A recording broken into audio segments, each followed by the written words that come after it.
essentially swiping on eyeshadows with a sponge tip applicator. Yes, those sponge tip applicators that we always used to throw away. And then blending them for a quick and easy eyeshadow look. It looks really interesting, so I wanted to film my first attempts at it, and I only briefly watched the video because I didn't want my makeup artistry background to affect how I would approach this. So we're going at this from a complete beginner's point of view. So I've primed my lids. Not sure if there's a particular way to prime it, so I just did it the way that I always do. And I picked an eyeshadow palette with 4 eyeshadows. This palette comes with sponge tip applicators, so it seemed like the best palette for this look. So I loaded up my sponge tip, and starting on the outer edge, I pressed it down. I'm not sure if you're supposed to go from light to dark. I don't think it probably matters. Flipped the sponge over and pressed the next one. And then I used a clean sponge wand to do the medium light and the light on that inner corner. So then we have something that looks like this, and essentially you're just supposed to blend. I don't remember if you're supposed to use a particular blending brush. For the sake of it, I use the one that I always use because if it's an easy look, you should just be able to use anything rather than a particular brush. And here is the finished look. So yes, I have eyeshadows on my lid. I have 4 eyeshadows on my lid. And they're all kind of blended together and they look really muddy. So I've done something wrong here. So let's try to avoid this muddy finish and let's try again. Let's try with matte shades. I have a matte contour and I have a matte mid-tone. And let's try to just apply them 2 at a time instead of 4 or 3 at a time. So I loaded up my sponge and I did a swipe of my contour. And then next to that, I did a swipe of my mid-tone. And then we should end up with something that looks like this. I want to avoid over blending, so I'm using a smaller, more tapered brush. This gives me a little bit more control.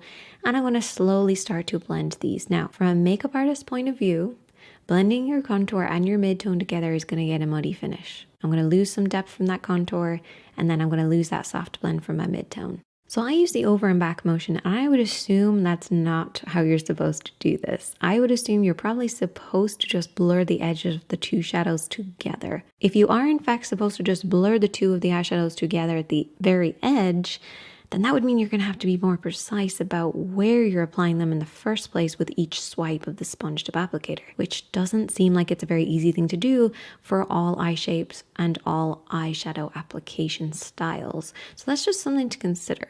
There's obviously something I'm doing wrong here because I've got this muddy finish again, but let's just finish it off with that medium light and the light on that inner corner. This time I'm blending over everything that I've applied, so hopefully that should stop it from being so muddy. And I had to use a clean blending brush just to blend these 2 together, which is another thing to consider. If you're using this on 2 eyes, you're going to need to switch up your application. Again, here we go. We have this muddy finish. I actually think my first attempt was better than this one.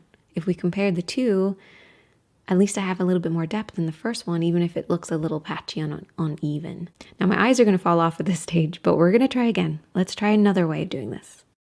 Let's swipe the eyeshadows on 1 at a time.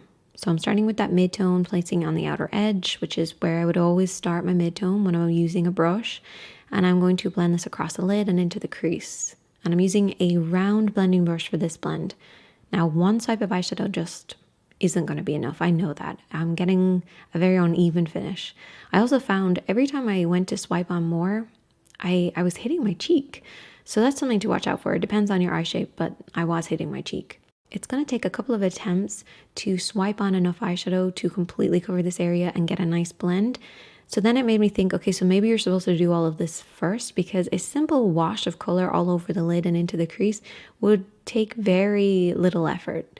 You just dip your brush into your mid-tone and then start on the outer edge, blending, blending, blending. You might need to pick it up a few times, but it's much easier than stopping and using the sponge and then blending. So again, we've avoided that muddy finish because we have just used 1 eyeshadow. So let's just continue. Let's pretend you're supposed to do all your base work with your mid-tone in your crease and on your lid, and let's just continue.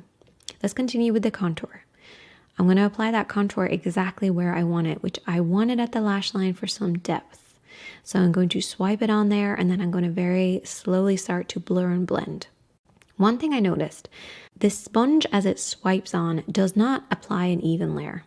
So when I'm smudging and I'm blending, I'm kicking up a little bit of eyeshadow, just a very small amount, getting a bit of fallout here, and I'm also getting it in other areas that I don't want it on the lid. So one thing I would say is if you're using your darker eyeshadows with your sponge tip, apply a very small amount, smudge, and then apply a little bit and build it up and then go in with your brush. That should keep it quite sharp for you and avoid that over blended muddy look.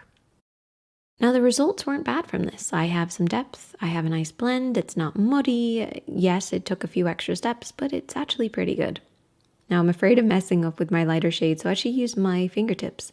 And the thing about fingertips is you can control the placement a little bit better and also control the pressure. So that's just something to consider.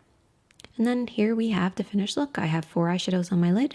I have depth. I have a nice blend. I'm pretty happy with this, but compare that to a look that I did using a brush and there's not that much of a difference.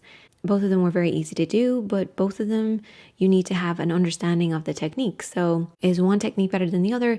Not necessarily. If you want eyeshadows on your lid very quickly, then this technique is kind of fun. It's easy, it gets the eyeshadows on there. It could be a great way of working with different colors, working with different finishes. Yeah, I could see that being a pretty fun, cool way of trying eyeshadows, particularly for beginners. However, I do have lots of videos for beginners where you can learn, different techniques and different applications and where it should be applied. So I think you have either way. You can try the more traditional, you can try the hack. I don't see myself doing it that often, but it is kind of a fun little thing to do. I'm actually going to go off and I'm going to watch the videos, the multiple videos of people trying this because maybe I'm completely wrong. And if I am completely wrong, I'll come back and do a video with a little bit more detail.